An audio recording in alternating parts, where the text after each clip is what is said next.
Our mission at SD Bullion is clear: the lowest cost gold and silver available online. While we do not have pretty blue boxes, free shipping on every order, or glamorous gold and silver infomercials, SD Bullion has the lowest prices that may save you hundreds on your next order. So before you make your next investment, do the math and join the over 40,000 new customers who have recently made the switch to SD Bullion. Why pay more?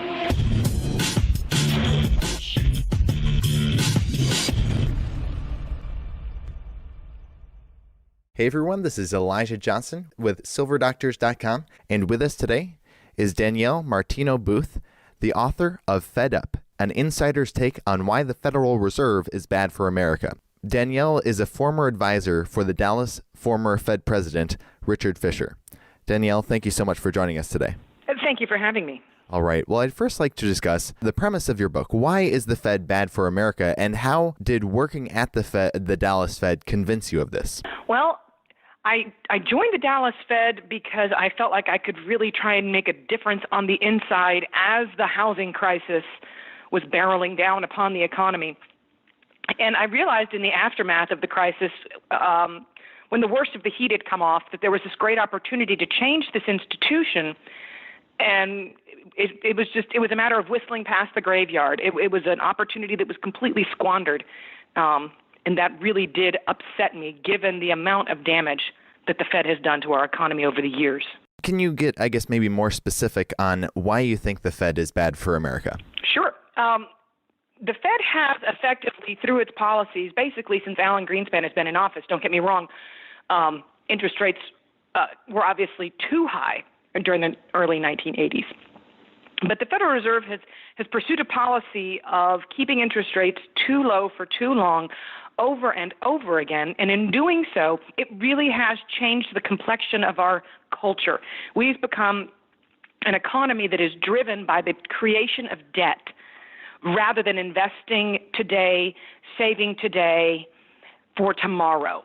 It really has changed the way we operate as households, as corporations, as a government, and it's changed our standing on the global stage as well. It's weakened our country.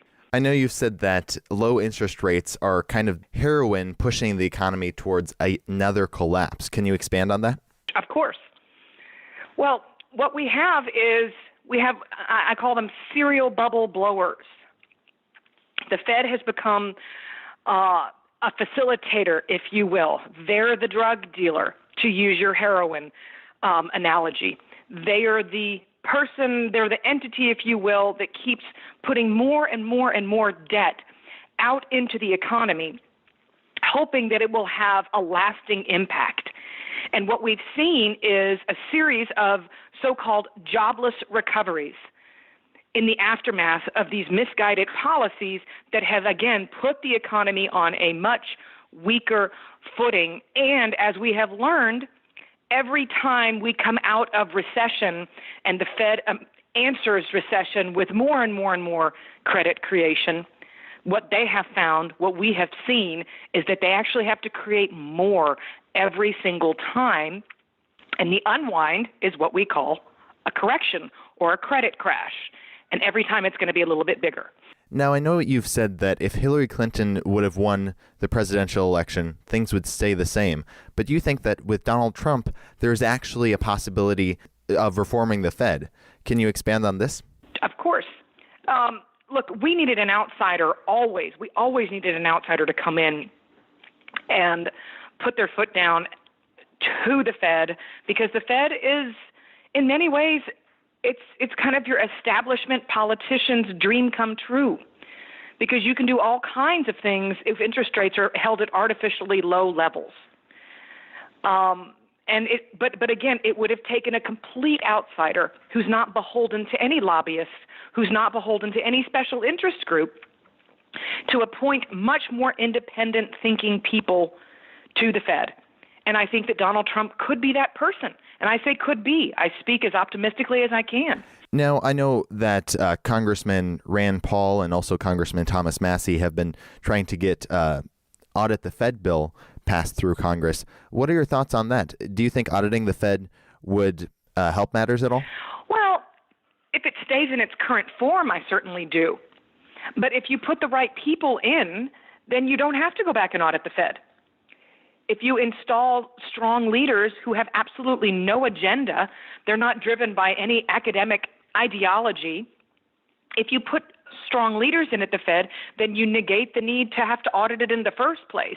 It becomes an apolitical, independent, strong institution on its own.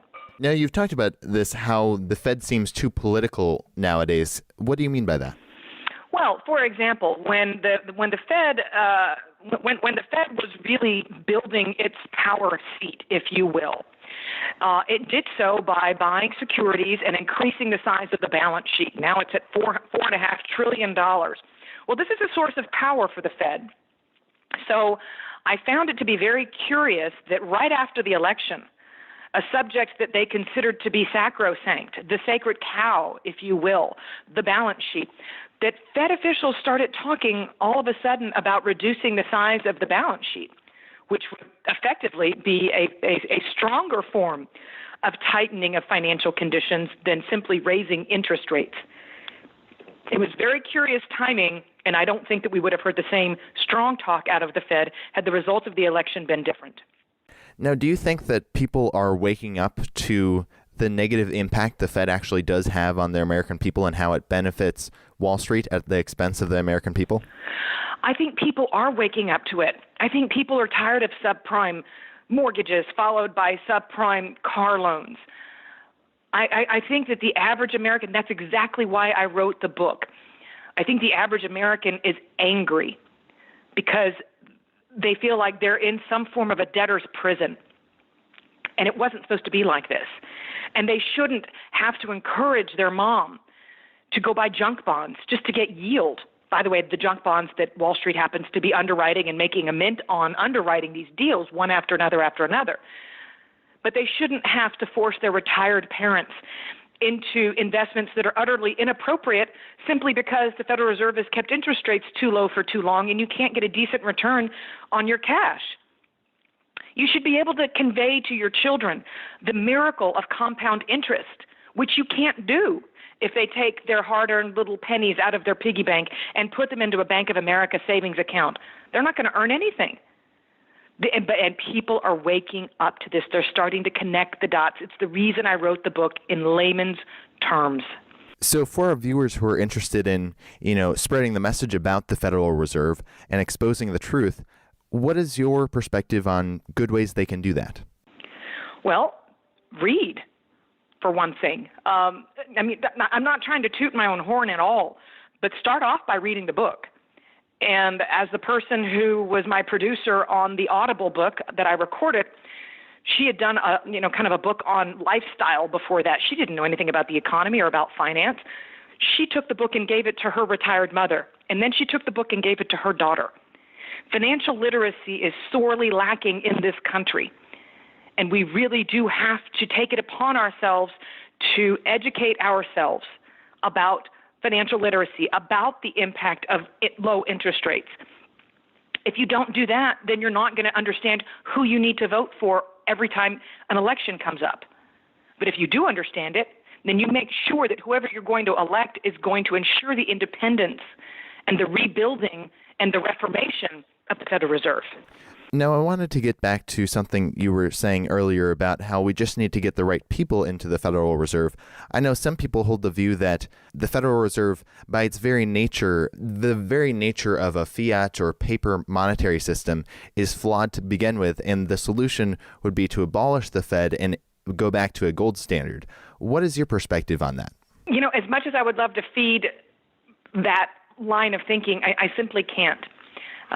We need an independent and strong central bank. If we didn't have one, then the Chinese economy would rise up and eat us alive on the global stage. If there's one thing the financial crisis taught us the hard way, it's that we exist in a very interconnected global financial system, and you've got to have a strong body that safeguards the value of the U.S. dollar.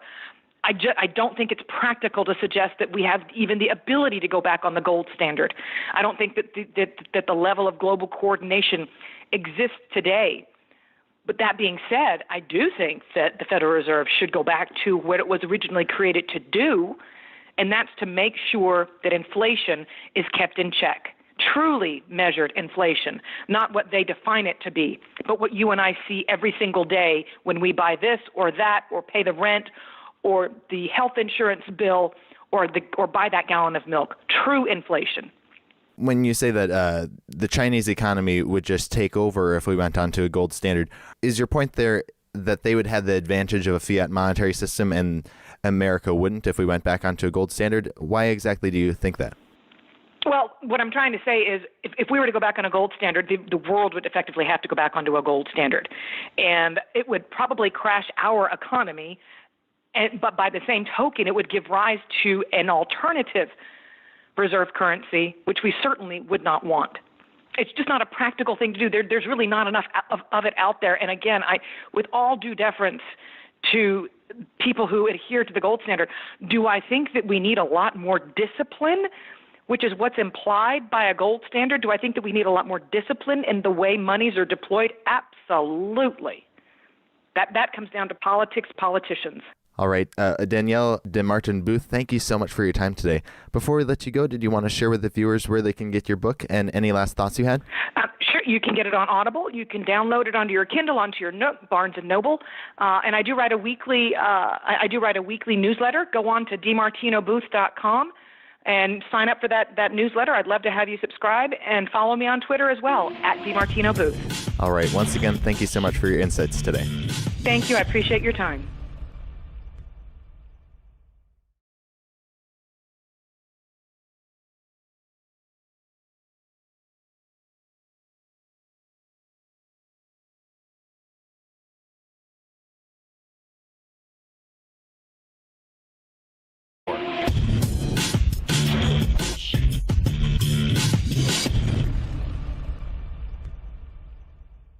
Hey everyone, this is Elijah Johnson with SilverDoctors.com, and with us today is Danielle. Thank you for having me. All right, well, I'd first like to discuss the premise of your book. Why is the Fed bad for America, and how did working at the Dallas Fed convince you of this? Well, I joined the Dallas Fed because I felt like I could. Bullion has the lowest prices that may save you hundreds on your next order. So before you make your next investment, do the math and join the over 40,000 new customers who have recently made the switch to SD Bullion. Why pay more? Martino Booth, the author of Fed Up, an insider's take on why the Federal Reserve is bad for America. Danielle is a former advisor for the Dallas former Fed President, Richard Fisher. Danielle, thank you so much for joining us today.